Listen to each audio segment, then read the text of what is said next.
conoció las ruinas de la gran ciudad maya de Chichén Itzá. Aquel joven se llamaba Felipe Carrillo Puerto. Tan chido que camino de Tzitás, andando por este camino de Tzitás, trabajando como ustedes trabajan para ganarme el sustento. Un vigilante de estas ruinas me dijo: ¿por qué no vienes unos instantes a Chichén para que veas las grandes obras hechas por los grandes hombres antiguos? Abandoné mis carros en el pueblo por unas horas y llegué a las ruinas. No puedo expresarles lo que sucedió en mi corazón. Pasé 4 días llorando en este lugar y en muchos otros. Y sentí el alma llena de una enorme alegría.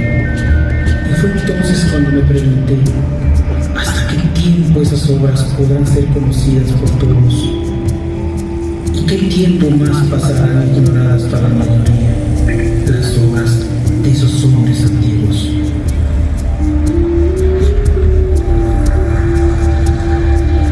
Cuenta el Popol Vuh la mitología maya del pueblo de los quichés. Cuenta la creación de los hombres del maíz.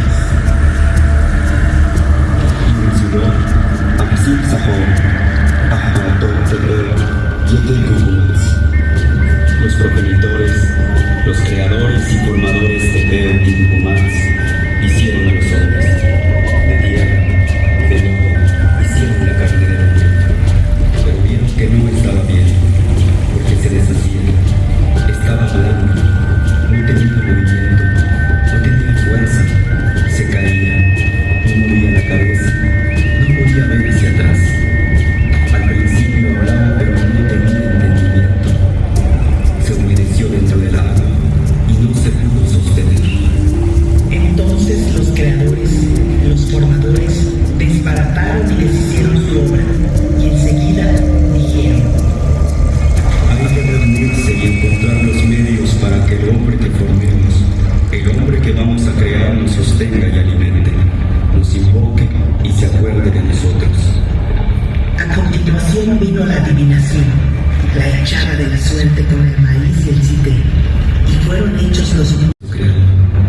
Caminaban sin rumbo y andaban a gatas.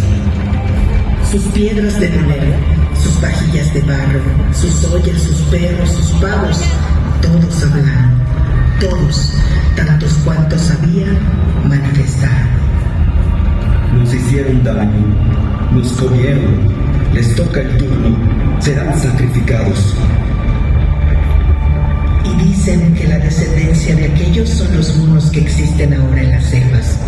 Por esta razón, el mono se parece al hombre. He aquí el comienzo de cuando se celebró consejo acerca del hombre, de cuando se buscó lo que entraría en la carne del hombre. De Bashir, de Cayalá, así llamados, vinieron las mazorcas amarillas y las mazorcas blancas. Estos son los nombres de los animales que trajeron la comida: yak, utiú, quere, hidó, gato del monte, coyote, cotorra y cuervo. Y de esta manera se llenaron de alegría, porque habían descubierto una hermosa tierra llena de deleites. Abundante en mazorcas amarillas y mazorcas blancas, y abundante también en mucho cacao. Innumerables los zapotillos rojos, las frutas, los frijoles, la miel. Los animales enseñaron el camino. Y moliendo entonces las mazorcas amarillas y las mazorcas blancas, hizo Ishmucané 9 bebidas. De maíz amarillo y de maíz blanco se hizo su carne. De masa de maíz se hicieron los brazos y las piernas del hombre. Únicamente masa de maíz entró en la carne de nuestros padres, los 4 hombres que fueron creados. Esto hicieron los progenitores de Peu y Gugumats, así llamados. Entonces tuvieron apariencia humana y hombres fueron. Hablaron, dijeron, vieron, oyeron, anduvieron. Hombres buenos, hermosos, rostros de varones. La memoria fue, existió. Entonces existieron también sus esposas. Vivieron murieron sus mujeres. Los dioses celebraron consejo. Así, durante su sueño, los 4 recibieron mujeres verdaderamente bellas. Cuando se despertaron, sus mujeres existieron. Sus corazones se regocijaron al instante a causa de sus esposas. Así fueron creados nuestros abuelos, nuestros padres, por el corazón del cielo, por el corazón de la tierra.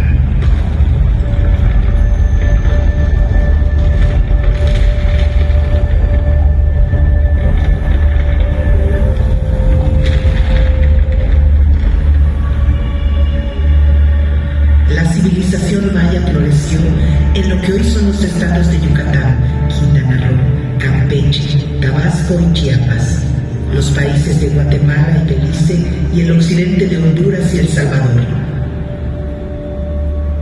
Hace al menos unos 4.000 años, grupos de recolectores y cazadores iniciaron su vida agrícola. Con el tiempo, fueron creando sus propios caracteres culturales, ocuparon una mayor extensión territorial y se intensificó el intercambio cultural y comercial con otros pueblos mesoamericanos. Los antiguos mayas construyeron decenas de ciudades-estado con imponentes centros ceremoniales como Palenque, Uxmal, Yaxchilán, Chichén Itzá, Tikal, Calakmul, Toniná o Bonampak.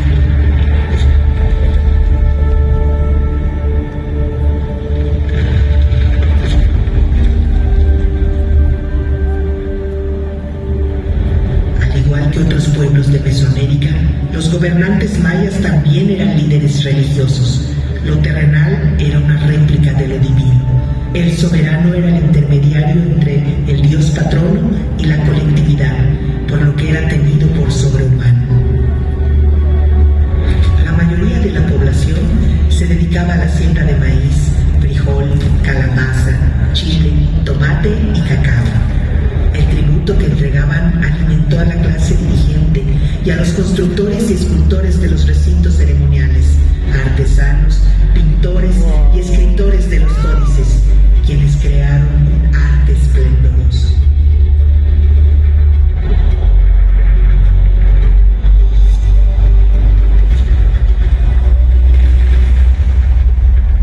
Esta es la ciudad de Chichén Itzá, una de las más imponentes urbes construida por los antiguos mayas. Su mayor esplendor tuvo lugar entre los años 900 y 1200 de nuestra era, cuando llegó a ser habitada por más de 50.000 personas. Es una ciudad cosmopolita y diversa, corazón de toda la península. El espectacular juego de pelota de Chichén Itzá es uno de los más grandes de entre las antiguas ciudades mesoamericanas. En un enorme friso, la cabeza del perdedor decapitado representa la pelota para el juego, un sacrificio humano necesario para el orden divino. Esta construcción fue diseñada para observar la bóveda celeste. Los antiguos mayas fueron grandes observadores del universo y desarrollaron avanzados conocimientos matemáticos, siendo de los primeros pueblos del mundo en utilizar el cero. Los calendarios mayas son probablemente los más complejos que ha creado la humanidad. Calcularon con gran exactitud el año solar, el ciclo lunar, los eclipses y el movimiento de Venus.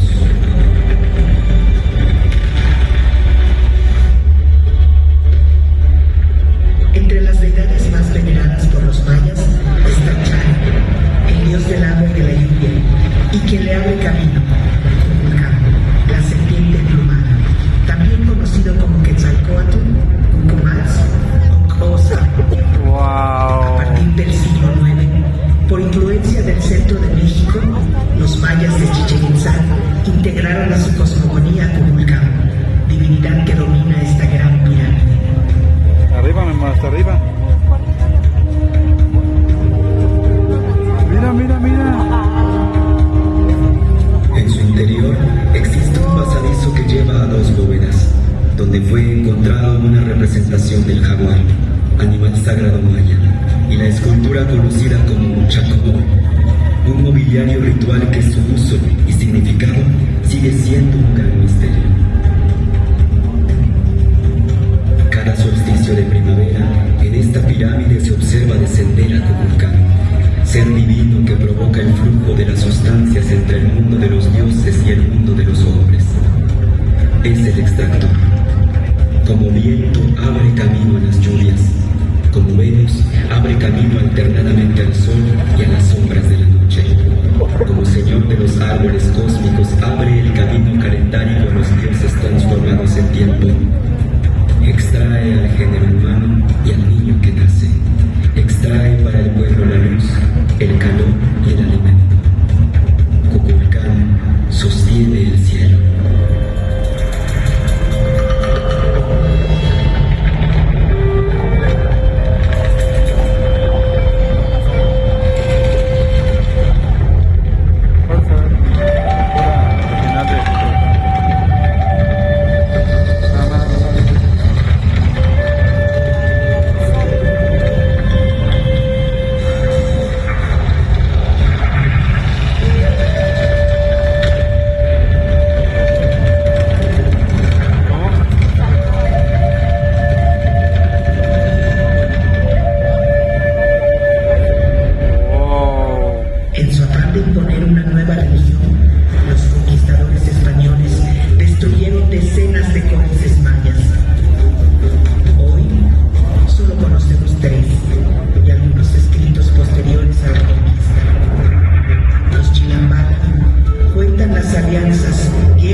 Durante muchos años, el pueblo maya resistió a la colonización, manteniendo vivas sus tradiciones, lengua y costumbres.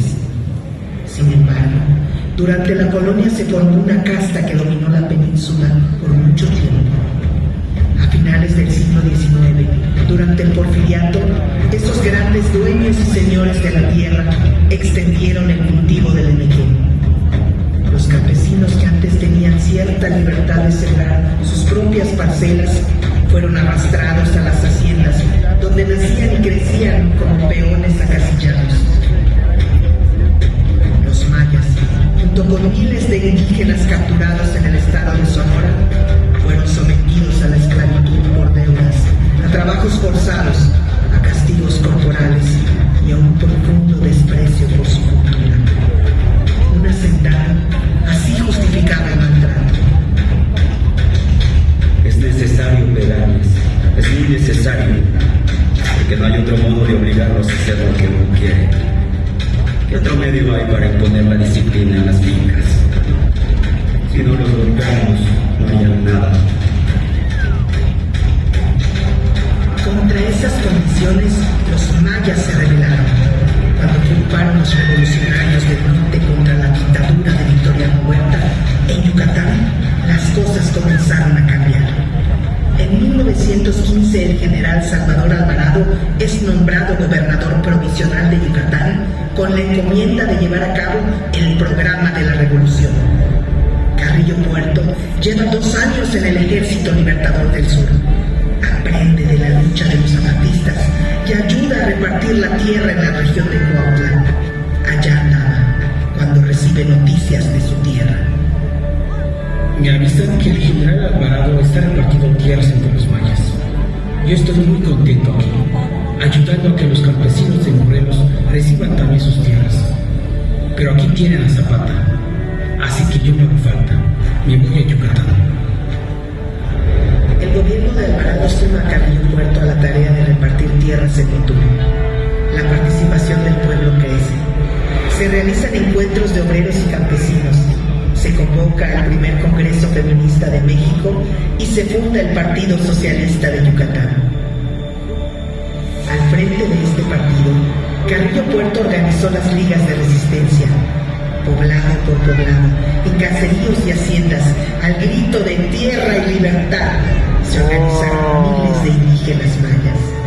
En 1917, los socialistas yucatecos ganaron las elecciones. Un trabajador ferrocarrilero es elegido gobernador y Carrillo Puerto diputado. Las fuerzas desatadas provocan algo imposible de imaginar años antes.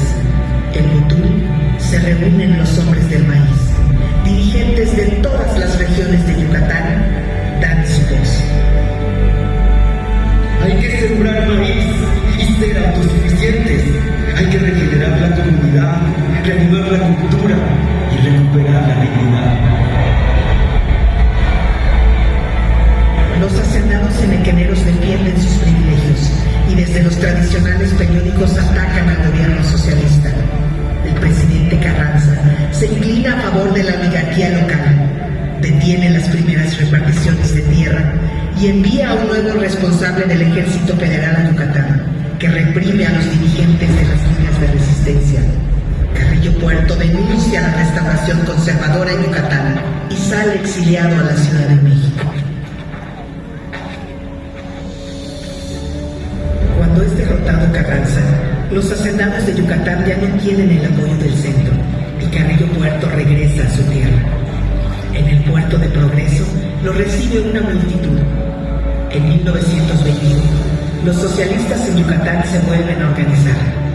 Las ligas de resistencia crecen al llamado de Carrillo Puerto, que recorre todo el estado como candidato a gobernador. Antes de las elecciones, en el pueblo de Izamal, los dirigentes de las ligas se reúnen en un segundo congreso.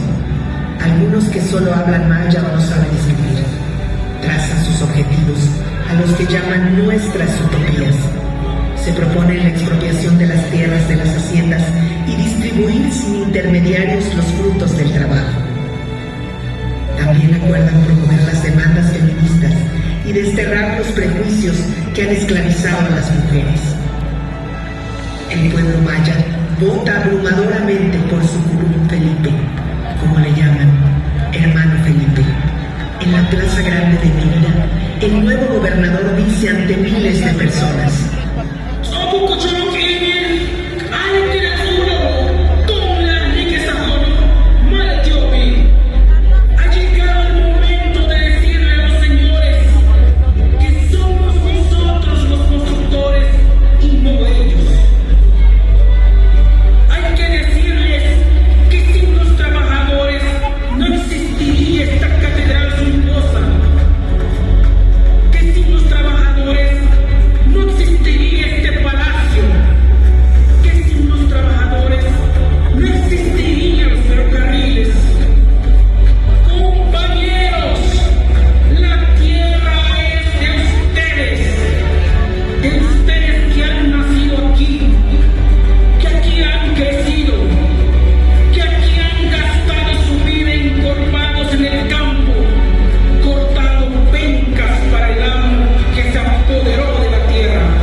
que duró el gobierno de Carrillo Puerto, la justicia se abrió paso. 80,000 familias mayas reciben sus parcelas en tierra común. Todos los jueves va el gobernador a los pueblos a firmar la restitución de las tierras a sus dueños originarios. Los peones se mudan de las grandes propiedades donde vivían y construyen sus hogares en los pueblos.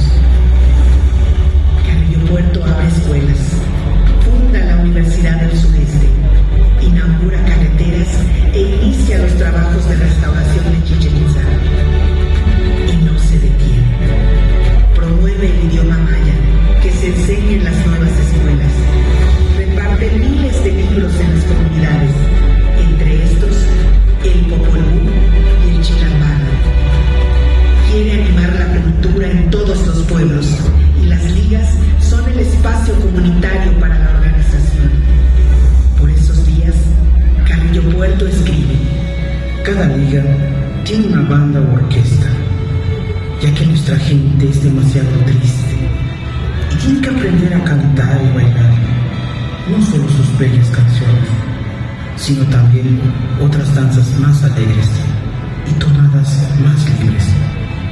Ellos han sido esclavos por tanto tiempo que han olvidado cómo jugar. Los esclavos no juegan, y las personas que juegan no son esclavos. El futuro de Yucatán pertenece a los mayas. Pero la rebelión de Adolfo de la Huerta contra Obregón y Plutarco Elías Calles da el pretexto para que los hacendados de Yucatán promuevan un golpe de estado contra Carrillo Puerto. Los viejos dueños de Yucatán, la casta acostumbrada a mandar, no tolera el gobierno del pueblo. Los militares al servicio de los hacendados toman medida. Carrillo Puerto con sus colaboradores más cercanos viaja a Motul, mientras los golpistas nos persiguen. En la estación del tren de su pueblo los reciben miles.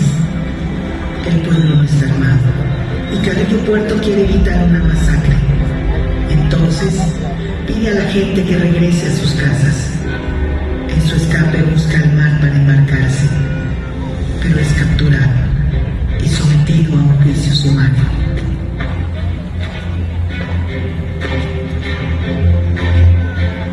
Hace 100 años, un 3 de enero de 1924, frente a un pelotón de fusilamiento en el cementerio de Mérida, es asesinado Felipe Carrillo Puerto, el dragón de los ojos verdes, junto a sus compañeros. Hasta hoy se canta en su memoria en muchos rincones de Yucatán.